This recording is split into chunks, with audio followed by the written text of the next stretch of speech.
o presidente Lula acabou desencadeando uma operação política em duas frentes para tentar fortalecer a sua candidatura à reeleição e isolar o seu provável adversário, o senador Flávio Bolsonaro, do PL. O petista tenta afastar os principais partidos do Centrão da candidatura de Flávio. Além disso, em um movimento considerado mais delicado, ele foi receptivo à ideia de mudar o vice da sua chapa para tentar agregar o MDB à sua aliança formal. Olha, o MDB que nós falávamos, hein? Isso daria mais tempo de campanha na TV e reforçaria a mensagem de frente ampla propagada por ele na eleição de 2022. A ordem de Lula, já assimilada pelo PT, é ampliar ao máximo possível o seu arco de alianças para essa eleição.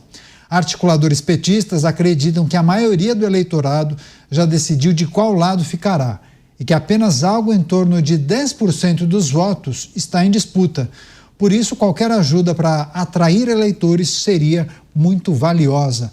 Você, Mota, a leitura do presidente Lula e também de integrantes do PT de que é preciso um vice do centro para isolar Flávio Bolsonaro, falam em MDB e a gente se pergunta qual é MDB? De Simone Tebet ou MDB de Michel Temer, né?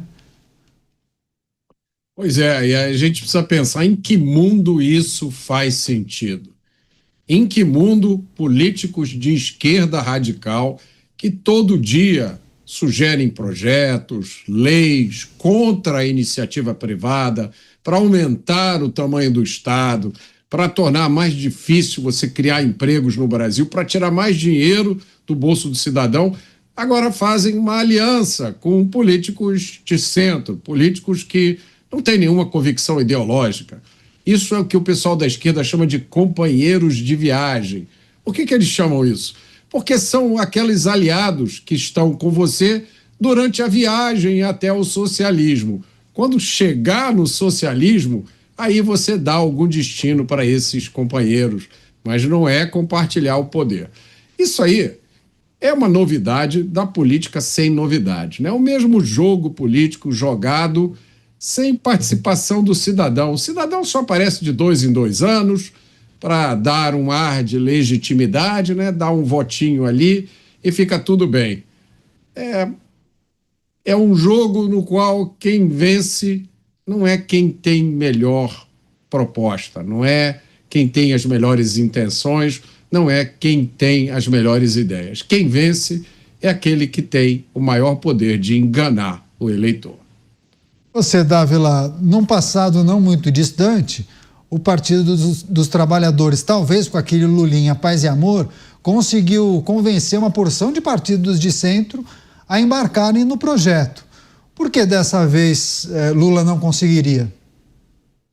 O Lulinha Paz e Amor teve 2 ingredientes na construção desse persona. Primeiro foi a Carta ao Povo Brasileiro e segundo foi a escolha de Palocci como ministro da Fazenda. Foram as 2 coisas. O mercado adorava o Palocci, achava que o Palocci era um cara que ia dar continuidade à política econômica do governo Fernando Henrique, e realmente deu no começo, e isso transformou Lula num candidato mais palatável para esse tal centro.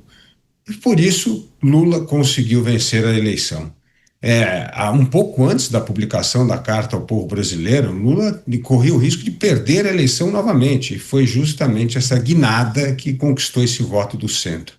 Agora, eu queria fazer uma parte na questão, na colocação do Mota, que é o seguinte: eleição no Brasil é vista de acordo com a realidade local de cada estado. Este mecanismo de tentar atrair partidos significa o seguinte: o MDB, que governa estados no qual depender do governo federal é fundamental para a sobrevivência política e sobrevivência econômica do estado, quer se alinhar com o governo. Já estados onde a iniciativa privada prevalece, onde há um certo horror a ver o Brasil que vive de mesada e quer justamente tirar o Estado das costas do Brasil que trabalha, essa turma não quer saber do governo federal. E essa divisão mostra exatamente o retrato do MDB. O MDB aqui de São Paulo o MDB do Rio Grande do Sul não quer saber de jeito nenhum de aliança com o governo Lula e vai jogar muito duro contra o governo Lula. Já o MDB de Renan Calheiros, de Hélder Barbalho, esse é o MDB que quer estar no governo. Então, tem a ver com a realidade de cada lugar. E o Brasil tem regiões que os estados não conseguem sobreviver sem a ajuda do governo, e tem estados que querem o estado cada vez mais longe do mercado, justamente para permitir que os empreendedores, os trabalhadores e os investidores consigam ter paz e coragem para investir, trabalhar e empreender. Essa é a divisão hoje no Brasil. Então, o MDB reflete isso, União Brasil reflete isso e o próprio PSD. O PSD de Kassab, aquela turma lá da Bahia, de outros lugares, querem apoiar o governo, querem liberar a bancada para poder apoiar o Lula. Então, tem tudo a ver com esse grau de dependência de indivíduos e estados nos cofres do governo federal. É interessante isso, porque há menos de uma hora, o site da revista Veja trouxe um bastidor justamente sobre a maneira que Baleia Rossi, que é o presidente nacional do partido, está verificando a possibilidade do MDB embarcar no projeto de Lula. E das 27 representações do MDB no país, apenas 10 são favoráveis à aliança com o presidente.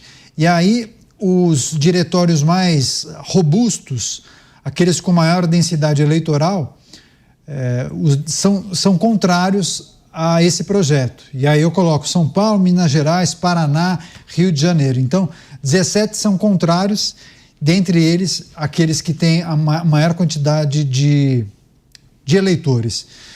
Você, Musa, enfim, as várias articulações, as leituras feitas pelos partidos para as eleições de 2026, a possibilidade de algum partido de centro embarcar nesse projeto de Lula, ainda que muitos de seus quadros se coloquem como opositores no Congresso Nacional. E aí causa aquela situação estranha, né, para o grande público. Poxa, mas esse camarada aqui é desse partido.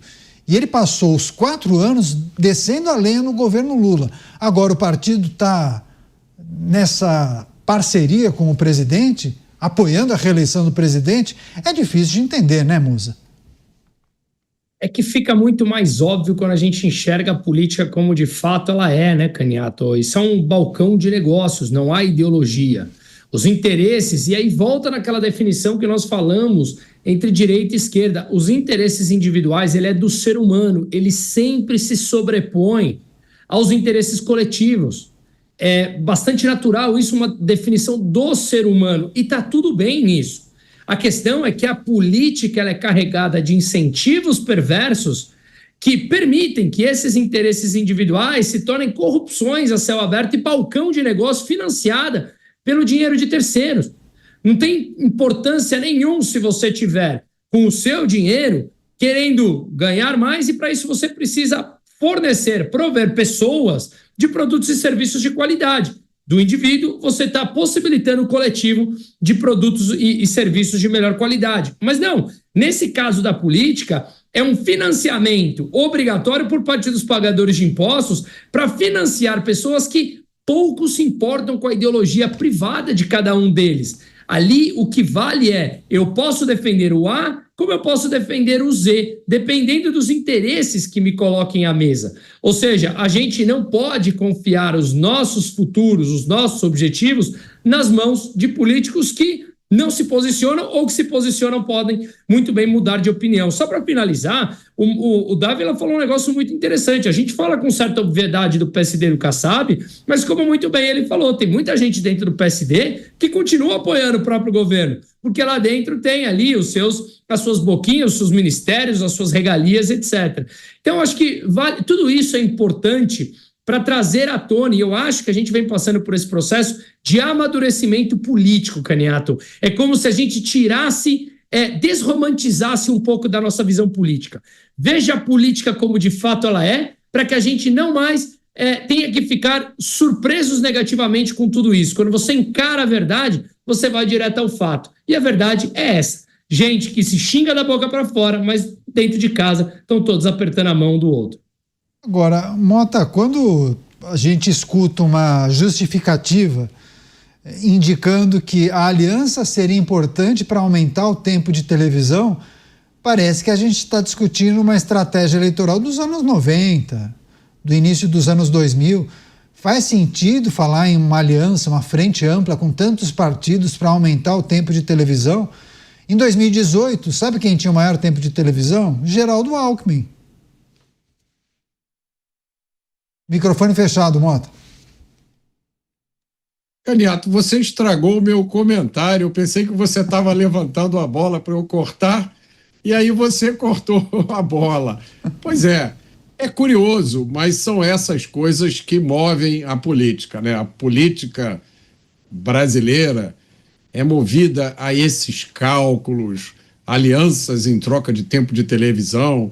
Você vê políticos fazendo movimentos que, do ponto de vista do cidadão, não fazem nenhum sentido, não representam nada, não esclarecem as intenções, não apresentam uma ideia nova. Procura, no discurso da maioria desses políticos, alguma novidade. Nós estamos no mundo, Caniato, em menos de 10 anos, é inevitável que cheguem aqui no Brasil os carros sem motorista.